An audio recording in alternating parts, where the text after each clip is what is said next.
సినీ ఇండస్ట్రీలో మహిళలకు వేధింపులపై సమంత సంచలన వ్యాఖ్యలు చేశారు. టాలీవుడ్లోనూ మహిళలకు వేధింపులున్నాయంటూ ఆరోపిస్తున్నారు. 2019లోనే ఏర్పాటైన సబ్ కమిటీ రిపోర్ట్ ఏదని సమంత ప్రశ్నించారు. ఆ కమిటీ రిపోర్టును బయట పెట్టాలంటూ తెలంగాణ ప్రభుత్వానికి విజ్ఞప్తి చేశారు సమంత. కమిటీ సూచనలతో తెలుగు ఫిల్మ్ ఇండస్ట్రీలో వేధింపులు జరగకుండా అడ్డుకోవచ్చని సమంత సూచిస్తున్నారు. కేరళలో హేమ కమిటీ రిపోర్టును ఆమె సమర్థిస్తున్నారు. ఇప్పటికే మాలీవుడ్ను మహిళల వేధింపుల అంశం కుదిపేస్తుంది. నేపథ్యంలో సమంత వ్యాఖ్యలతో ఒక్కసారిగా టాలీవుడ్ పరిణామాలపై కూడా ఆసక్తికర చర్చ సాగుతోంది. ఇటు మలయాళ చిత్ర పరిశ్రమలో మహిళలు ఎదుర్కొంటున్న సమస్యలకు సంబంధించి ఆమె ది వాయిస్ ఆఫ్ ఉమెన్ పేరుతో ఒక స్టేట్మెంట్ రిలీజ్ చేశారు. ఆ దృశ్యాలు మనం చూడవచ్చు. వాయిస్ ఆఫ్ ఉమెన్ పేరుతో ఆమె ఏం చేశారు ఒకసారి విందాం. We the women of the Telugu film industry welcome the Hema committee report and applaud the persistent efforts of the WCC in Kerala, which has laid the path to this moment. Taking cue from the taking cue from the WCC, the Voice of Women, a support group of women in the TFI, was created in 2019. We hereby urge the Telangana government to publish the submitted subcommittee support on sexual harassment, which can help frame government and industry policies to establish a safe working environment for women in the Telugu film industry. అంటే ఆమె అది voice of women పేరుతో ఒక statement release చేసింది. దాన్ని మీకు తెలుగులో చెప్పే ప్రయత్నం చేస్తాను. ఇక ముఖ్యంగా కమిటీ ఏర్పాటు కారణమైనటువంటి WCC ఇక్కడ మలయాళంలో ఉమెన్ ఇన్ సినిమా కలెక్టివ్ సంస్థను ఆమె అభినందించారు. ఈ కమిటీ ఆధ్వర్యంలో 2019లో సృష్టించబడిన టాలీవుడ్ సపోర్ట్ గ్రూప్ అయినటువంటి ది వాయిస్ ఆఫ్ ఉమెన్ కూడా నడపాలనే కోరుతున్నారు. తద్వారా ప్రభుత్వం 2019లో ఏర్పాటు చేసిన కమిటీకి సంబంధించిన నివేదికను బహిర్గతం చేయాలనే ఒక రకంగా విజ్ఞప్తితో కూడినటువంటి డిమాండ్ చేస్తున్న పరిస్థితి కనబడుతుంది. దీంతో సమంత వ్యాఖ్యలతో ఒకసారిగా టాలీవుడ్ పరిణామాలపై మరొకసారి చర్చ సాగుతోంది. సమంత సడన్గా మాలీవుడ్ అంశాన్ని తీసుకొని టాలీవుడ్లో కూడా ఈ రకమైనటువంటి వేధింపులు ఉన్నాయంటూ ఆమె చెప్పుకొచ్చే ప్రయత్నం చేశారు. సరిగ్గా సందర్భాన్ని బట్టి సమంత కూడా ఇక్కడ స్పందించిన పరిస్థితి కనబడుతోంది. సినీ ఇండస్ట్రీలో మహిళలకు వేధింపులపై సమంత ఈ రకమైన సంచలన వ్యాఖ్యలు చేశారు. కేవలం సంచలన వ్యాఖ్యలే కాదు, ఇది ఒక రకమైన డిమాండ్స్ అనుకోవచ్చు. టాలీవుడ్లో మహిళలకు వేధింపులు ఎక్కువగా ఉన్నాయంటూ సమంత నేరుగా కామెంట్ చేస్తున్నారు. 2019లోనే ఈ సబ్ కమిటీ రిపోర్టు ఏదంటూ సమంత ప్రశ్నిస్తున్నారు ప్రభుత్వాన్ని.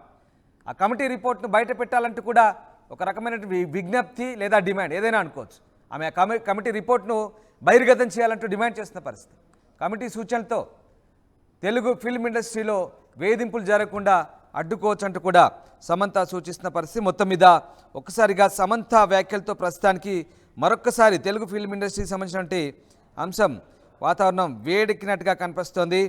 సమంత చేసినటువంటి కామెంట్స్ ఒక్కసారి మనం నేను మీకు సమంత వాయిస్ ఆఫ్ ఉమెన్ పేరుతో రిలీజ్ చేసిన స్టేట్మెంట్ నేను యాజ్ ఇట్ ఈస్గా తెలుగులో నేను మీకు అనువాదం చేస్తున్నాను. తెలుగు చిత్ర పరిశ్రమలోని మహిళలపై మేము హేమ కమిటీ నివేదికను స్వాగతిస్తున్నాము. ఈ క్షణానికి మార్గం వేసిన కేరళలోని WCC యొక్క నిరంతర ప్రయత్నాలను మేము అభినందిస్తున్నాము. WCC నుండి ప్రేరణ పొంది TFIలోని మహిళల కోసం ఒక సపోర్ట్ గ్రూప్ అయినటువంటి ది వాయిస్ ఆఫ్ ఉమెన్ 2019లో సృష్టించబడింది. TFI అంటే Telugu film industry. Telugu film ఇండస్ట్రీలో మహిళలకు సురక్షితమైన పని వాతావరణాన్ని నెలకొల్పడానికి ప్రభుత్వం అలాగే ఇండస్ట్రీ పరిశ్రమ కూడా విధానాలు రూపొందించడంలో సహాయపడే ఈ లైంగిక వేధింపులపై సమర్పించిన సబ్ కమిటీ నివేదికను ప్రచురించాలని మేము తెలంగాణ ప్రభుత్వాన్ని కోరుతున్నాము లేదా డిమాండ్ చేస్తున్నాం. ఇది సమంత ఇచ్చినటువంటి స్టేట్మెంట్. సరిగ్గా అక్కడ మలయాళ ఇండస్ట్రీలో ఓవైపు మారుమోగుతోంది వ్యవహారం. ఈ నేపథ్యంలోనే తాజాగా సమంత చేసినటువంటి ఈ స్టేట్మెంట్ ఒక్కసారిగా ప్రస్తుతం సంచలనంగా మారుతుందని చెప్పవచ్చు. మలయాళ చిత్ర పరిశ్రమలో మహిళలు ఎదుర్కొంటున్న సమస్యలకు సంబంధించి ఆ సందర్భాన్ని తీసుకొని తెలుగు సినీ పరిశ్రమలో ఉన్నటువంటి సమస్యలను సమంత ఇప్పుడు ఎందుకు లేవనెత్తుతోంది, ఏం జరుగుతుంది అసలు? అనేంద్ర మా ఫిల్మ్ కరెస్పాండెంట్ మనతో జాయిన్ అవుతున్నారు. అనేంద్ర, సమంత ఇప్పుడు మలయాళ చిత్ర పరిశ్రమ ఎదుర్కొంటున్న మహిళా సమస్యలను బేస్ చేసుకొని తెలుగు ఇండస్ట్రీలో కూడా ఎప్పటి నుంచో ఇక్కడ వేధింపులు ఎదుర్కొంటున్నారు. 2019లో దీనికి సంబంధించిన సబ్ కమిటీ ఉంది. ఇంకా రిపోర్ట్ ఎందుకు బహిర్గతం చేయలేదంటూ డిమాండ్ చేస్తుంది. ప్రభుత్వాన్ని కొన్ని ప్రశ్నలు అడుగుతోంది. అసలు మహిళల భద్రతకు సంబంధించి ఎట్లాంటి చర్యలు తీసుకుంటున్నారంటూ సమంత క్వశ్చన్ చేస్తుంది తాజాగా. ఏంటి సమంత ఈ క్వశ్చన్స్ వెనుక కారణాలేంటి, ఎందుకు సమంత ఇప్పుడు ఈ అంశాన్ని రేజ్ చేస్తోంది? ఎస్ రామదాస్, మలయాళ ఇండస్ట్రీలో మహిళలు ఎదుర్కొంటున్న వేధింపుల గురించి జస్టిస్ హేమా కమిటీ అందించిన నివేదికలో సంచలన విషయాలు బయటకు వచ్చిన తర్వాత సీనియర్ నటులపై కూడా అనేక ఆరోపణలు వచ్చాయి. దీంతో అసోసియేషన్ మలయాళం మూవీ ఆర్టిస్ట్ సభ్యులపై కూడా ఆరోపణలు రావడంతో దానికి నైతిక బాధ్యత వహిస్తున్నటువంటి అధ్యక్ష పదవికి నైతిక బాధ్యత వహిస్తున్నటువంటి మోహన్ లాల్ కూడా రాజీనామా చేయడం జరిగింది.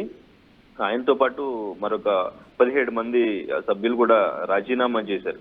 అయితే అంటే దీనికి సంబంధించి ఈ రంగుల ప్రపంచం వెనకాల ఎన్నో రాక్షస చర్యలు జరుగుతూ ఉన్నాయని కాస్టింగ్ కౌచ్ గురించి ముందు నుంచి కూడా మాట్లాడుతూ ఉన్నారు. చాలా మంది దీని గురించి మాట్లాడడానికి ట్రై చేస్తూనే ఉన్నారు, పోరాడుతూనే ఉన్నారు. అయితే ఇప్పుడు ఈ మలయాళ ఇండస్ట్రీలో వచ్చిన ఈ వ్యవహారం తీవ్ర దుమారం రేగడంతో సినీ పరిశ్రమలలో మహిళలు ఎదుర్కొంటున్న లైంగిక వేధింపులపై రిపోర్టు బయట పెట్టిన తర్వాత దీంతో ఒక్కొక్కరుగా తమకు ఎదురైన చేదు అనుభవాల గురించి మీడియా ముందుకు వచ్చి చెప్పుకుంటున్నారు. ఇప్పటికే టాలీవుడ్ లో మహిళలకు వేధింపులు ఉన్నాయి, ఆ రిపోర్ట్ ను బయట పెట్టాలంటే సమంత ఇప్పుడు అంటే సందర్భానుసారంగానే మలయాళ సినిమా ఇండస్ట్రీ సంబంధించిన వ్యవహారం రావడంతోనే ఇది రేజ్ చేసిందా, లేదా ఆమె ఏమైనా స్వయంగా ఇలాంటి ఇబ్బందులు ఏమైనా ఎదుర్కొందా, ఏం జరిగింది అసలు?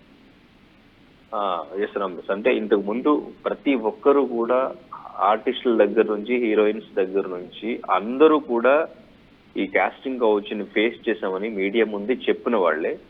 బట్ అంటే ఇంతకు ముందు వాళ్ళు మీడియా ముందు చెప్తున్న టైంలో వాళ్ళు ఎవరెవరితో ఫేస్ చేశారు అనేది పేర్లు చెప్పడానికి భయపడేవారు. బట్ కాస్టింగ్ కౌచ్ అయితే మేము డెఫినెట్ గా ఫేస్ చేస్తాం, అది ఈ ఫీల్డ్ లోనే కాదు అన్ని ఫీల్డ్స్ లో ఉంటుంది. కాకపోతే ఇది కొంచెం ఎక్కువగా ప్రొజెక్ట్ అవుతుంది, దీంట్లో కొంచెం ఎక్కువగానే ఉంటుంది.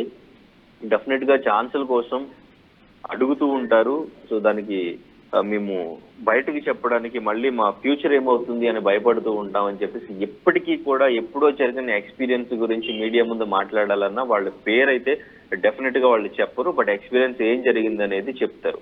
సో ఈ విషయంలోనే ఈవెన్ ఇంతకు ముందు నయనతార కానివ్వండి అందరూ జయసుధ గారి దగ్గర నుంచి ఆమని గారి దగ్గర నుంచి అందరూ కూడా ఈ కాస్టింగ్ కౌచ్ అనేది ఎక్కడో చోట మేము ఫేస్ చేసాం అని చెప్పేసి వాళ్ళ ఎక్స్పీరియన్స్ గురించి మాట్లాడారు. అయితే ఇప్పుడు మలయాళ ఇండస్ట్రీలో ఇంత తీవ్ర దుమారం రేగిన తర్వాత అందరూ బయటకు వచ్చి ఒక్కొక్కరుగా వాళ్ళ ఎక్స్పీరియన్స్ అన్ని చెప్తున్న తర్వాత నెక్స్ట్ కోలీవుడ్ నుంచి కూడా బయటకు వచ్చి అందరూ అన్ని ఇండస్ట్రీల నుంచి కూడా యాక్టర్స్ అందరూ బయటకు వచ్చి మాట్లాడుతున్నారు. వాళ్ళ చేదు అనుభవాలన్నీ కూడా వాళ్ళకి ఎటువంటి లైంగిక వేధింపులు ఎదురయ్యాయి, వాళ్ళు ఎలా ఎదుర్కొన్నారు అనేది మాట్లాడడానికి ఇప్పుడు ట్రై చేస్తూ ఉన్నారు. ఇదే సందర్భంలో ఇప్పుడు సమంత కరెక్ట్ గా టైం చూసి స్పందించారు. ఇంకా ఎవరెవరు బాధితులు ఉన్నారు దీనికి సంబంధించి TFI లో ఎస్పెషల్లీ మన టాలీవుడ్ లో ఎటువంటి ఎక్స్పీరియన్సెస్ ఎవరెవరికి ఎదురైనాయి ముందుకు రావడానికి, వాళ్ళు సేఫ్ గా వర్క్ చేసుకోవడానికి, ఇంకా మళ్ళీ అటువంటి ఆ కాస్టింగ్ కౌచ్ అనేది వాళ్ళు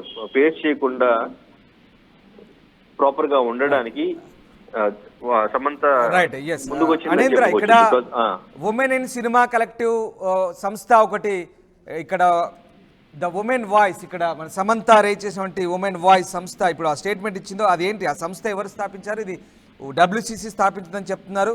ది వాయిస్ ఆఫ్ ఉమెన్, అసలు వీళ్ళ రోల్ ఏంటి, ఏం చేయబోతున్నారు? తెలుగు చలనచిత్ర పరిశ్రమలో కూడా దీనికి సంబంధించి WCCని 2019 లో రూపొందించడం జరిగింది. బట్ అది ఇంప్లిమెంట్ అనేది సరిగా జరగలేదు. ఇప్పటికైనా దాన్ని సరిగా ఇంప్లిమెంట్ చేయాలని తెలంగాణ ప్రభుత్వాన్ని సమంత కోరడం జరిగింది. అంటే తెలుగు చలనచిత్ర పరిశ్రమలో మహిళలు రూపొందించిన support group the voice of women సమర్పించిన సబ్ కమిటీ నివేదికను విడుదల చేయాలని తెలంగాణ ప్రభుత్వాన్ని సమంత కోరడం జరిగింది తన ఇన్స్టాగ్రామ్ స్టోరీ ద్వారా. అయితే తెలుగు చలనచిత్ర పరిశ్రమలో కూడా మహిళలకు మద్దతుగా అంటే తను శక్తివంతమైన స్టాండ్ ని తీసుకుంటుంది అని కూడా చెప్పొచ్చు. బికాస్ ఇప్పుడు తనను చూసి కొంతమంది ముందుకు రావచ్చు అని చెప్పేసి. ఎందుకంటే చిత్ర పరిశ్రమలో లైంగిక వేధింపుల సమస్యను తెరపైకి తీసుకురావడంలో ఇప్పుడు తన కీలక పాత్ర పోషిస్తుంది ఈ టాలీవుడ్ కి సంబంధించి అని చెప్పవచ్చు. ఎందుకంటే ఇక్కడ ఆ కమిటీని మేము స్వాగతిస్తున్నాము, ఈ క్షణానికి మార్గం వేసిన కేరళలో WCC ఎలా వర్క్ చేస్తుంది ఏంటో అనేది నేను అంత అబ్జర్వ్ చేస్తున్నాను. నాకు ఆ ఇండస్ట్రీలో ఉన్న స్నేహితుల గురించి సమాచారం అందుకుంటూ కూడా అంత అబ్జర్వ్ చేస్తూనే ఉన్నాను. ఆ WCC అనేది ఇక్కడ కూడా అంత స్ట్రాంగ్ గా ఉంటే ఇక్కడ కూడా యాక్టర్స్ అందరూ కూడా ఈ కాస్టింగ్ కౌచ్ సంబంధించి ఎటువంటి ఇబ్బంది గురవకుండా వాళ్ళు వర్క్ చేసుకోగలరు ప్రశాంతంగా, వాళ్ళ పనికి ఎటువంటి డిస్టర్బెన్స్ ఉండదు, ఇటువంటి ఫేస్ చేయకుండా ఈ నివేదికని తెలంగాణ ప్రభుత్వం డెఫినెట్ గా ఇంప్లిమెంట్ చేయాలి అని చెప్పేసి సమంత తను కోరడం జరిగింది. ఇప్పుడు ఇంకా ఎవరెవరు ముందుకు వస్తారు టాలీవుడ్ నుంచి నిజంగా కాస్టింగ్ కౌచ్ ఎదుర్కొన్న వాళ్ళు ఇప్పుడు ఎవరైనా వాళ్ళ పేర్లు చెప్పడానికి ముందుకు వస్తారా? ఇక్కడ కూడా ఈ నివేదిక ముందుకు తీసుకొచ్చే అవకాశం ఉంటుందా? చర్యలు తీసుకునే అవకాశం ఉంటుందా? ఇక్కడ మా అసోసియేషన్ నుంచి ఎటువంటి సపోర్ట్ వస్తుంది? ఇప్పుడు ఎటువంటి దుమారం రేగబోతుంది టాలీవుడ్ లో కూడా అనేది కూడా కొంచెం చర్చనీయాంశంగా మారిందని చెప్పుకోవచ్చు ఇప్పుడు. Right, yes sir, thank you Anindra, thanks for the update. మొత్తం మీద మాలీవుడ్లో మలయాళంలో సినిమా ఇండస్ట్రీలో వేధింపులకు సంబంధించి హేమా కమిటీ చాలా యాక్టివ్గా పనిచేస్తుండడంతో ఒక్కసారిగా సమంత కొన్ని ప్రశ్నలు సంధిస్తున్నారు. మరి టాలీవుడ్ సంగతి అండి, టాలీవుడ్లో మహిళలకు వేధింపుల పరిస్థితి ఏంటంటే ఆమె కొన్ని ప్రశ్నలు సంధిస్తున్నారు. అలాగే 2019లో ఏర్పాటైన సబ్ కమిటీ రిపోర్ట్ ఏదంటూ సమంత ప్రశ్నిస్తున్నారు. ఆ కమిటీ రిపోర్ట్ను బయట పెట్టాలంటూ తెలంగాణ ప్రభుత్వాన్ని ఆమె డిమాండ్ చేస్తున్నారు. సమంత సడన్గా ఇలాంటి ప్రశ్నలు లేవనెత్తడం, ది వాయిస్ ఆఫ్ ఉమెన్ పేరుతో ఆమె ఓ పోస్ట్ పెట్టడంతో ప్రస్తుతం వైరల్గా మారుతోంది. ఒక్కసారిగా సమంత దీనికి సంబంధించి రియాక్ట్ అవడంతో తెలుగు ఫిల్మ్ ఇండస్ట్రీకి సంబంధించిన పరిస్థితి ఏంటి మరి అంటూ సమంత ప్రభుత్వాన్ని నేరుగా ప్రశ్నిస్తుండడంతో ప్రస్తుతం ఈ పోస్టు వైరల్గా మారుతుంది. దీంతో సమంత బాటలోనే మరికొంతమంది కూడా రియాక్ట్ అవుతారా? ఏం జరగబోతుంది? తెలుగు సినిమా పరిశ్రమలో సంబంధించినటువంటి మహిళల వేధింపులకు సంబంధించి ఇంకెవరైనా సినీ తారలు, మహిళా సినీ తారలు ఎవరైనా బయటికి వస్తారా? ఏం జరగబోతుందని మాత్రం ఆసక్తి రేపుతోంది.